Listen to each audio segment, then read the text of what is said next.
কোন মামু খালুকে ছাড় দিয়ে কথা বলবো না। কেউ কেউ প্রথম দিকে না ভোটের পক্ষে ক্যাম্পেইন করেছেন, জনগণের উত্তাল তরঙ্গ দেখতে পেয়েছে। জনগণ পুরানা পচা রাজনীতি আর চায় না। অনেক টাকা আছে আমাদের। এই যে চুরেরা চুরি করে বাংলাদেশ থেকে 28 লক্ষ কোটি টাকা বিদেশে পাচার করেছে, আল্লাহ যেন তৌফিক দেন ওদের পেটের ভিতরে হাত ঢুকিয়ে সেই টাকা যেন নিয়ে আসতে পারি।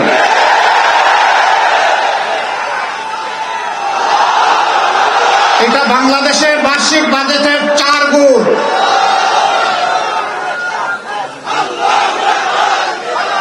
ওই বাজেট আমরা ফিরিয়ে আনার জন্য জান প্রাণ দিয়ে চেষ্টা করবো ইনশাআল্লাহ। কোন মামু খালুকে ছাড় দিয়ে কথা বলবো না। দেশের টাকা চুরি করে বিদেশে গিয়ে রাজার হালতে বসবাস করবেন, আমরা ঘুম হারাম করে দেব। ওদের শুধু সম্পদ নয়, এই চুরদেরকে দেশেও ফিরিয়ে আনা হবে ইনশাআল্লাহ। এনে তাদেরকে বিচারের মুখোমুখি করা হবে।